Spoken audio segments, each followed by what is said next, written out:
Hey everybody, we're talking about the Boxer Uprising. And so I want you to understand this is the last significant event taking place in China at the end of the 1800s. So after this event, and this event goes from the 1800s to the beginning of the 1900s. So after this event, China will experience revolution and there will be no more dynasties after this. So this is a pretty significant event in China's history, and oftentimes most of us have never heard of it. So the Boxer Uprising, this is our last big event in the 1800s. What factors in the 1800s allowed the West to advance ahead of China? So we're going to talk about this today, give you some context about what was happening around the time of the Boxer Uprising, and then we'll go into the actual event, looking at some significant things that happened, and we'll mention the Eight Power Alliance that took place after the uprising started, and then talk about the source that I asked you to read, and then you need to start thinking about our first big group assignment, Thinking Like a Historian #1. And that is on Canvas as well, and you can find a lot more information there if you visit Canvas. Let me move my head out of the way so you can see the caption better. So this is a French political cartoon, and it's entitled China, the Cake of Kings and of Emperors. And whoever the artist is, he drew this at the end of the 1800s, 1898. And you can see some interesting things in this picture. You can see how there are a lot of different people sitting at a table to get a piece of China. You can see where it says on the little cake here, it says Chine. That is a French way to spell China. So that's referring to China, and all these different people are sitting there to carve it up. Who are these people? They are representative of Western powers and Japan. So you can see right here, you have England being represented by the Queen, you have Germany, then you have Russia next to Germany, you have France leaning over Russia's shoulder, and you have Japan right here. In the background, you have a person representing China who is throwing up his arms, yelling, it looks like, but no one is paying attention to him. And this is an interesting cartoon because it shows how all these different countries want a piece of China and they don't care what China wants. China doesn't even have a seat at the table. You see all the Western countries do, and even Japan has a seat at the table, and that is in part because Japan had defeated China in the First Sino-Japanese War in 1895, and Japan had been modernizing like the West. So Japan gets more respect in this image than any other country who's not part of the West. What's missing from this illustration is the United States. The United States is not in this picture, and there's an interesting reason for that. So in 1899, the very next year after this cartoon came out, the United States declared its open door policy in China. And so we have an image of that here. Let me move my head again so you can see this is a British political cartoon. And you can see that Uncle Sam is putting his foot down. That's the title. You can see the title at the very bottom. And he's putting his foot down to stop all these other countries from just carving up China. The open door policy in the U.S. Did have the intention was for the U.S. to have trade relations with China, but it was also to prevent all of these other groups from taking a piece of China. So you can see how all the different countries represented from one side to the other. This is France, this is Russia, this is England here, this is Italy, and this is Germany right here. In the very far background is Austria-Hungary, sharpening its scissors, wanting to get in on the action. As you can see, all these countries have different looks on their faces. They're paying more. Some of them are paying more attention to the U.S. than others. Some of them have been cutting a lot more than others. Look at their scissors. And you'll notice too, the U.S., his sword is still sheathed. And so you can see how his sword won't cut because it's still inside the sheath. So, open door policy, the U.S. in 1899 took a more active role in China. The U.S. government, I should say, took a more active role than it had previously. So, same year, 1899, we have a Boxer uprising in China. Sometimes you'll hear this called the Boxer Rebellion. I don't like that term as much because a rebellion seems to imply that the people are rebelling against the government. This was not a rebellion against the government. This was a rebellion against foreigners, against the West, and specifically against Christians.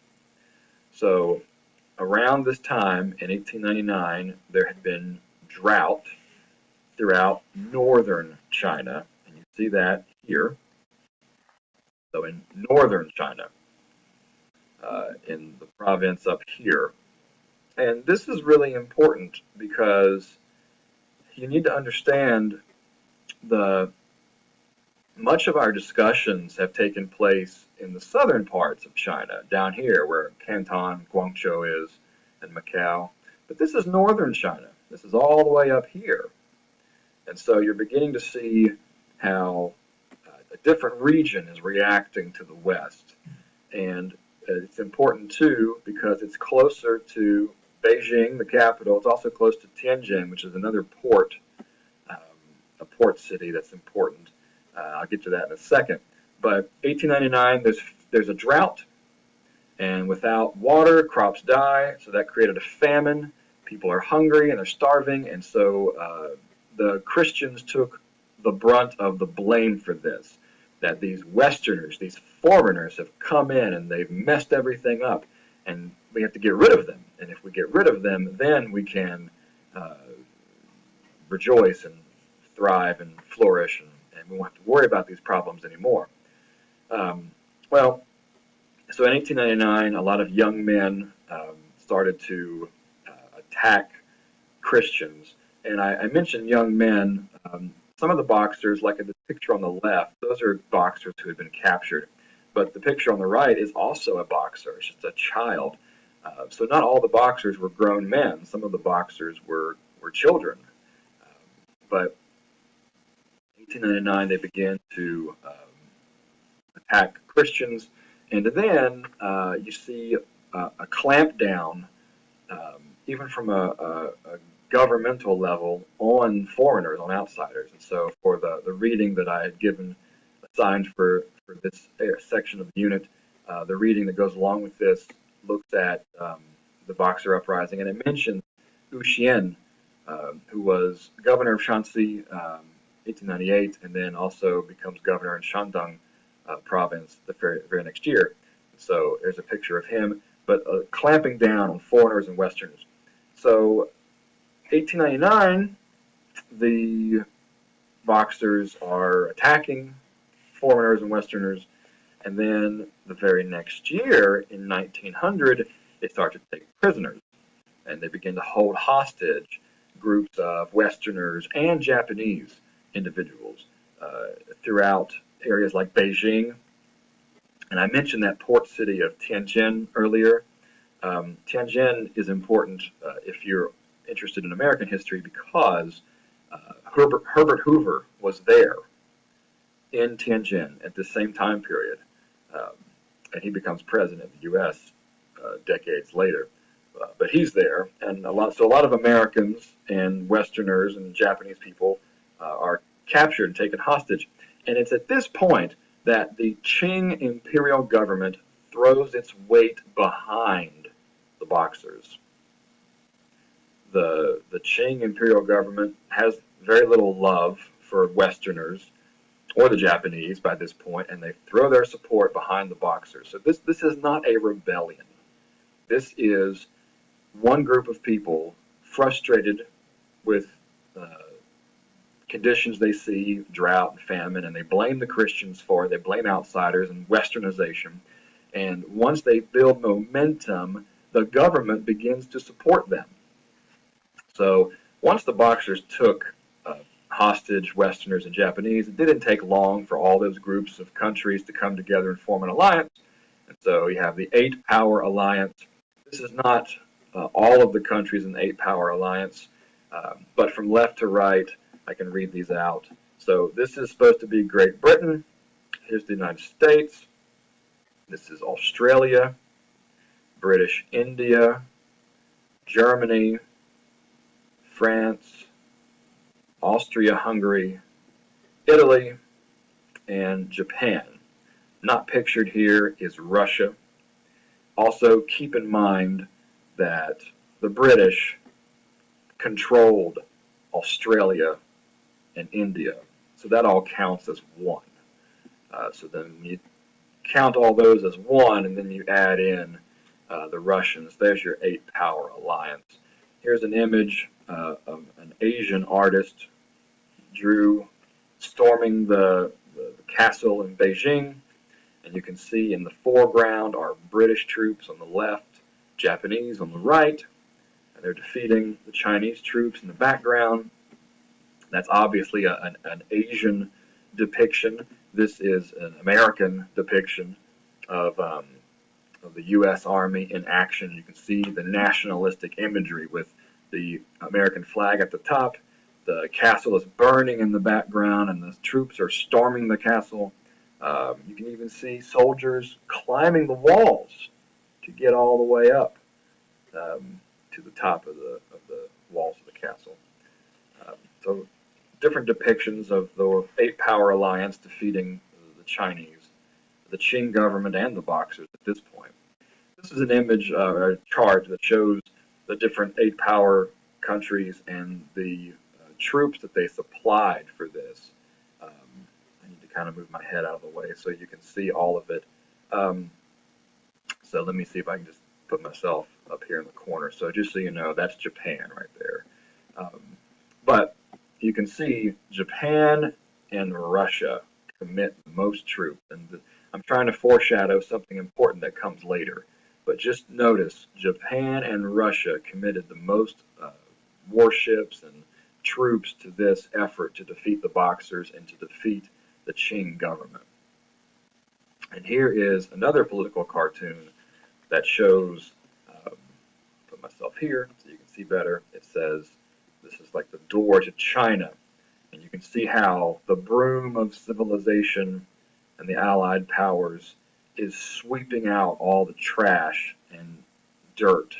And that includes superstition that's on the dragon. It includes anti-progress. It includes a boxer right here. It includes intolerance. And it says here, death to all foreigners. They're going to get rid of that too. Don't need that. And so the Boxer Uprising ends with the Boxers losing badly. And hopefully you will have read for this reading about the Boxer Uprising. Think about who is this author and Fei Qihao, and how does his background influence what he sees and how he depicts this event. What else was going on around the time period that explains the Boxer Uprising? We've just talked about a lot of that context in the last 2 weeks of the course. And how does the author describe this event? And then I want you to be thinking about how you can use this source and some other sources to learn more about the Boxer Uprising. So the next big assignment that you work on in teams is thinking like a historian number one. And you'll need to use this source from Fei Qihao, the Boxer Uprising, and then there are 2 other sources that you'll need to use as well. One comes from PBS, the other one comes from Australia. And all those instructions are on Canvas. So go there and you'll be able to see what's going to, I expect of you for this big assignment you work on as teams. That's all I've got. So contact me if you have questions, and I'll see you next time.